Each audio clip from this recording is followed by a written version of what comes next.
अगर आप एक स्टूडेंट हो एंड आप स्कूल या कॉलेज की पढ़ाई के साथ एक यूट्यूब चैनल भी ग्रो करना चाहते हो ताकि आप फाइनली खुद से अर्न करना स्टार्ट कर सको, देन ये वीडियो आपके लिए बहुत इंपॉर्टेंट है। बिकॉज एक स्टूडेंट के लाइफ में स्कूल या कॉलेज की पढ़ाई, कोचिंग, असाइनमेंट्स और सेल्फ स्टडी के बाद ऑलमोस्ट ना के बराबर टाइम बचता है। एंड जो टाइम बचता भी है हम उसे प्रॉपरली मैनेज नहीं कर पाते हैं। And guys, I clearly understand कि मैं आपको कितने भी व्यूज, सब्सक्राइबर्स या वॉच टाइम बढ़ाने के टिप्स दे दूं, अगर आप इन टिप्स को अप्लाई ही ना कर पाओ तो क्या फायदा। आज के वीडियो में मैं आपके साथ कुछ प्रैक्टिकल एडवाइस शेयर करने वाला हूं जो आपको यूट्यूब के साथ स्कूल, कॉलेज या इवन एक फुल टाइम जॉब को बैलेंस करने में बहुत हेल्प करेगी। आई एम समवन जिसने अपनी यूट्यूब जर्नी तब स्टार्ट की थी जब मैं खुद स्कूल में था, सो मुझे अच्छे से आप लोगों के स्ट्रगल के बारे में पता है। एंड ट्रस्ट मी, इस वीडियो के एंड तक आप बहुत ज्यादा मोटिवेटेड फील करोगे क्योंकि आपके पास एक प्रॉपर सिस्टम होगा जिसके हेल्प से आप पढ़ाई को बिना सैक्रिफाइस किए कंसिस्टेंटली यूट्यूब पे वीडियोस पब्लिश कर पाओगे। So let's start with point number 1, check your screen time. I know शायद आप इस एडवाइस को सुन के थक चुके होगे, बट ये लिटरली सबसे बेसिक और इंपॉर्टेंट चीज है जो आप कर सकते हो अपना टाइम बचाने के लिए। अभी अपने स्क्रीन टाइम रिपोर्ट में जाओ एंड देखो कि किन ऐप्स में आपका सबसे ज्यादा समय जा रहा है। अगर किसी भी ऐप में आप डेली 30 मिनट से ज्यादा स्पेंड करते हो एंड वो आपके स्टडी या यूट्यूब वर्क से रिलेटेड नहीं है, like Instagram, Snapchat, Reddit, then honestly आपको उसे अनइंस्टॉल कर देना चाहिए। बिकॉज लिटरली उन्हीं ऐप्स की वजह से आप अभी ये वीडियो देख रहे हो। इंस्टाग्राम पे घंटों डूम स्क्रोलिंग करना, स्नैपचैट पे यूजलेस स्ट्रीक्स बनाना, वेब सीरीज बिंज वॉच करना। जब आप इन चीजों को सैक्रिफाइस करोगे तो you will feel like you are missing out on so much fun in life, which is true. But उसके रिटर्न में आपको मिलेगा कंट्रोल ओवर योर टाइम, जो कि आपका सबसे बड़ा एसेट है। इन शॉर्ट, मैं ये भी नहीं बोल रहा कि आप यूट्यूब के लिए एक्स्ट्रा टाइम निकालो, बल्कि जो टाइम आप वेस्ट कर रहे हो पहले उसको यूज करो। Because remember, everyone has 24 hours. It's how you use it that makes the difference. But ये जो नेक्स्ट एडवाइस है, अगर आप इसे कैच कर लेते हो तो आपको लगेगा कि आपके पास 24 आवर्स से भी ज्यादा समय, and that is to leverage time gaps. अगर आप सुबह से लेकर रात तक अपने पूरे दिन पे नजर डालोगे, then you will notice that throughout the day आपके पास बहुत सारे ऐसे मोमेंट्स होते हैं जिन्हें टाइम गैप्स बोलते हैं। फॉर एग्जाम्पल, ब्रश करना, घर से स्कूल या कॉलेज तक ट्रैवल करना, नेक्स्ट क्लास स्टार्ट होने से पहले टीचर का वेट करना, डिनर के बाद वॉक करना। ऐसे कई सारे छोटे छोटे टाइम गैप्स हमारे पूरे दिन में भरे होते हैं जिन्हें हम अक्सर इग्नोर कर देते हैं। हम कोई भी काम करने के लिए एक परफेक्ट ब्लॉक ऑफ टाइम का वेट करते हैं, एंड दैट्स व्हाई ऐसे शॉर्ट मोमेंट्स पे ध्यान नहीं देते हैं। बट अगर इन्हीं टाइम गैप्स को आप किसी तरह यूटिलाइज करना शुरू कर दो तो आपको लगेगा कि आपके पास बहुत सारा एक्स्ट्रा टाइम है। एंड ऑफ कोर्स, आपको कोई हैवी टास्क जैसे रिकॉर्डिंग या एडिटिंग करने की जरूरत नहीं है। आप कोई छोटा टास्क ले सकते हो, लाइक वीडियो आइडियाज ब्रेनस्टॉर्म करना,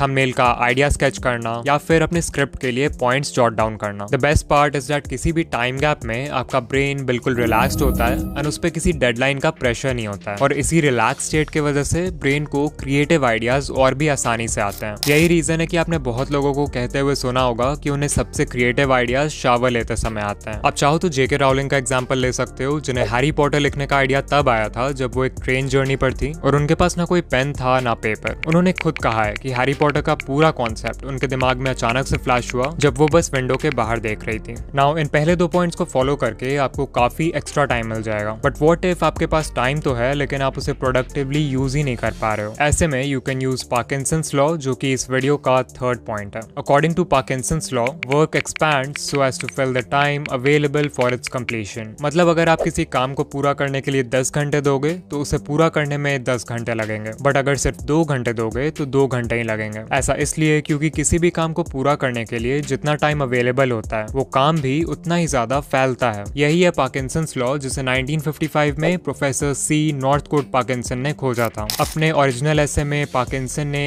एक वुमन का एग्जाम्पल दिया है जिसका पूरे दिन का काम सिर्फ एक पोस्ट कार्ड भेजना था। नाउ क्योंकि उस लेडी के पास पूरा दिन था, इस एक सिंपल टास्क को कंप्लीट करने के लिए वो पोस्ट कार्ड फाइंड करने में 1 घंटा लगाती थी, अपने चश्मे ढूंढने में आधा घंटा लगाती थी, पोस्ट कार्ड लिखने में 1.5 घंटे, एंड ऐसे ही करते करते उसे पूरा दिन लग जाता था सिर्फ इस एक टास्क में। नाउ पार्किंसन का ये एग्जाम्पल शायद थोड़ा एक्सट्रीम है, बट हम सभी ने इसे एक स्मॉल स्केल पे एक्सपीरियंस किया है कि कैसे कोई भी काम एक्सपैंड हो जाता है अवेलेबल टाइम को फिल करने के लिए। जब हमें कोई काम दिया जाता है तो ये सोचने के बजाय कि उस काम को फिनिश करने के लिए हमें कितने कितने टाइम की ज़रूरत है, हम ये सोचने लगते हैं कि हमारे पास कितना टाइम अवेलेबल है। Time needed versus time available, ध्यान से समझो क्योंकि इन दोनों में बहुत फर्क है। शायद आपको एक वीडियो की स्क्रिप्ट फिनिश करने में 4 से 5 घंटे ही लगते हैं, बट अगर संडे है तो शायद आप सोचो कि मेरे पास तो स्क्रिप्ट फिनिश करने के लिए आज का पूरा दिन है। ऐसे में फिर हो ही नहीं सकता कि वो स्क्रिप्ट 4 से 5 घंटे में फिनिश हो जाए। इंस्टेड आपका काम पूरा दिन जो कि अवेलेबल टाइम है उसमें फिट होने के लिए एक्सपैंड हो जाएगा। दिस मीन्स कि आप बहुत ज्यादा टाइम ओवर प्लानिंग और ओवर थिंकिंग में वेस्ट कर दोगे, आप परफेक्शनिज्म को चेज करने लगोगे, आप डिस्ट्रैक्ट भी ज्यादा होगे, लाइक फोन चेक करना, अननेसेसरी ब्रेक्स लेना, एंड ओवरऑल आपका फोकस भी कम होगा बिकॉज सबकॉन्शियस लेवल पे आपके ब्रेन को पता है कि मेरे पास तो अभी पूरा दिन बाकी है। नाउ अब आपका क्वेश्चन होगा कि पार्किंसंस लॉ को समझ के हम अपने टाइम को बेटर यूटिलाइज कैसे करें।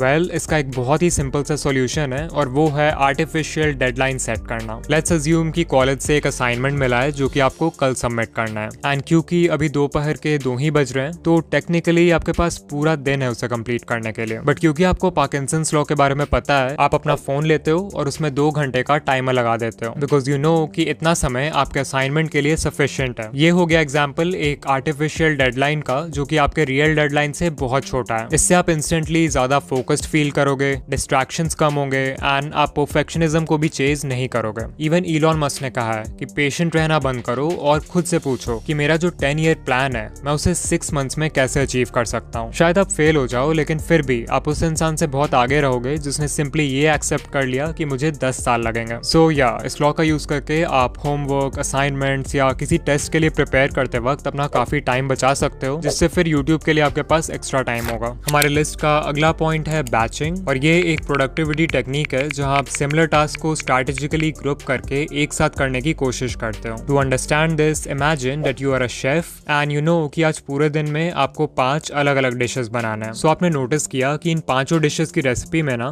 प्याज एक कॉमन इंग्रेडिएंट है। तो अब आपके पास 2 ऑप्शंस हैं, या तो आप उन सारे डिशेस के लिए जितने प्याज की जरूरत है उसे एक बार में चॉप कर लो, या फिर हर डिश को बनाने से पहले दिन में 5 बार प्याज को चॉप करो। मोस्ट लाइकली आप फर्स्ट ऑप्शन ही प्रेफर करोगे बिकॉज इसमें बहुत ज्यादा टाइम और एनर्जी सेव हो रहा है। नाउ ये एक बहुत ही बेसिक एग्जांपल था बैचिंग का, जिसमें हमने एक रेपिटेटिव टास्क जो कि दिन में 5 बार होने वाला था उसे बैच कर दिया। एंड ऑल्दो ये सुनने में बहुत ही सिंपल सा कॉन्सेप्ट लग रहा है, बट अगर आप इसे अप्लाई कर लेते हो तो आपकी प्रोडक्टिविटी लेवल ड्रास्टिकली इंक्रीज हो सकती है। फॉर एग्जाम्पल, मान लो आप फेस कैम शॉर्ट्स बनाते हो एंड यू डिसाइड कि आप हफ्ते में 3 शॉर्ट्स पोस्ट करोगे। Now you have a choice कि आप उन तीनों शॉर्ट्स की रिकॉर्डिंग एक ही बैच में सेम डे पे कर लोगे या फिर तीनों को अलग अलग डेज पे रिकॉर्ड करोगे। अगर आप डिफरेंट डेज पे रिकॉर्ड करते हो तो आपको लिटरली हफ्ते में 3 बार अपना सेटअप तैयार करना होगा, लाइट्स एंड कैमरा निकालना होगा, खुद को भी रिकॉर्डिंग के लिए मेंटली प्रिपेयर करना होगा and you will basically waste a lot of time. Whereas यही काम एक बैच में करने से काफी टाइम और एनर्जी सेव होगी। एक और रीजन वाई बैचिंग बहुत इंपॉर्टेंट है is because it helps you enter the flow state. Flow state एक मेंटल स्टेट है जिसमें आप किसी भी काम में बहुत डीप लेवल पे फोकस्ड हो जाते हो एंड आपकी परफॉर्मेंस बिल्कुल पीक पर होती है। फ्लो स्टेट में आपको अपने सराउंडिंग्स एंड टाइम का भी अंदाजा नहीं रहता है। लाइक हो सकता है कि काम करते करते कई घंटे बीत जाएं और आपको पता भी नहीं चले। इस स्टेट में आपका काम बहुत ही नेचुरल एंड एफर्टलेस वे में हो जाता है and you feel a sense of enjoyment while doing it. In short, ये वो स्टेट है जिसमें आप किसी भी काम में अपना बेस्ट दे पाते हो। यूट्यूब पे सर्च करोगे तो आपको बहुत सारे वीडियोस मिल जाएंगे जो एक्सप्लेन करते हैं कि कैसे आप फ्लो स्टेट एंटर कर सकते हो। ऐसे रिसर्च कहती है कि हमें किसी भी काम को एटलीस्ट 15 से 20 मिनट तक डीप फोकस के साथ करना होगा in order to enter a flow state. And यही रीजन है कि बैचिंग हमें इस स्टेट को अचीव करने में हेल्प करता है बिकॉज आप सेम तरह के काम को बैच करके एक लंबे समय तक करते हो। यहीं अगर आप डिफरेंट टास्क के बीच जगल करते रहोगे तो शायद आप किसी में भी अपना बेस्ट ना दे पाओ। सो नेक्स्ट टाइम जब आप स्क्रिप्ट लिखने जाओ तो ट्राई करो कि मल्टीपल वीडियोस को एक साथ स्क्रिप्ट कर लें, या फिर अगर असाइनमेंट लिखने बैठो तो एक नहीं बल्कि मल्टीपल असाइनमेंट साथ में फिनिश करने का ट्राई करो। इसके बाद एक और चीज जो हर प्रोडक्टिव इंसान को करना चाहिए वो है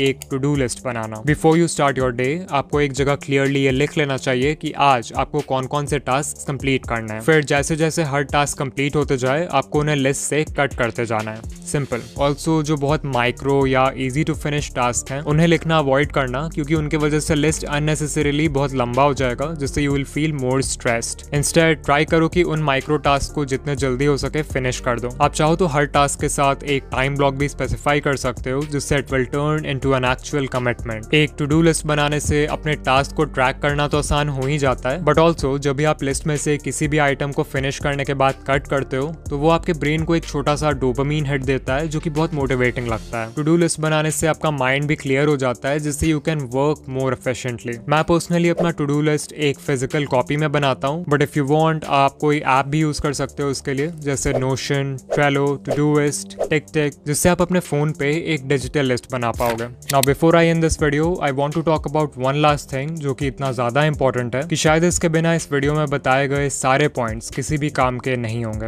and that is the power of rest. आजकल बहुत लोग रेस्ट को टाइम वेस्ट करने जैसा मानते हैं because of the trend of hustle culture. वो रेस्ट को लेजीनेस के साथ इक्वेट करते हैं, which is simply not true. Instead rest equals recovery. Think of your smartphone. जब आप उस पर बहुत सारे हैवी एप्स रन करोगे बिना उसे रेस्ट दिए, तब नोटिस करना कि कैसे वो हर टास्क को करने में स्लो हो जाएगा, ज्यादा लैग करेगा, हीट अप भी हो जाएगा, और अगर प्रेशर ज्यादा हुआ then it will shut down.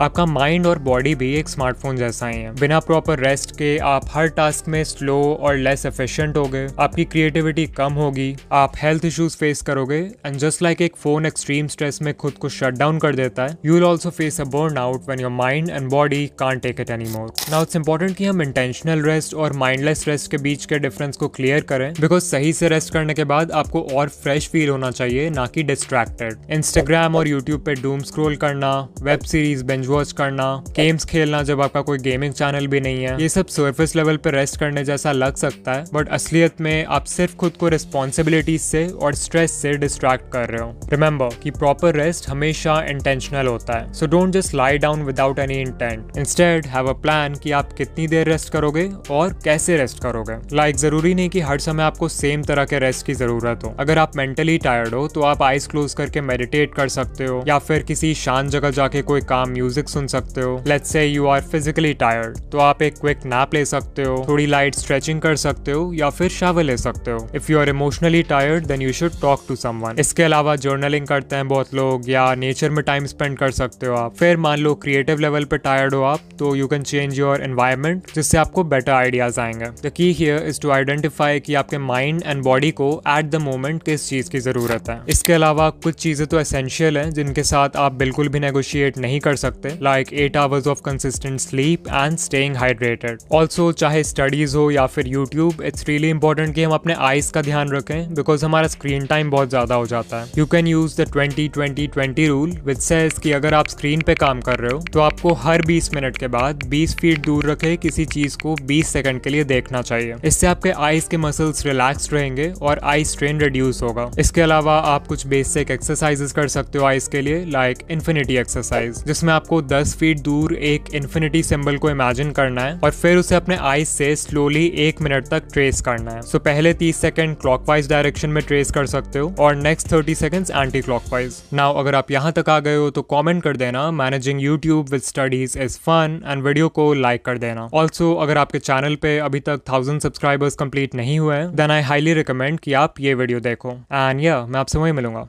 Bye.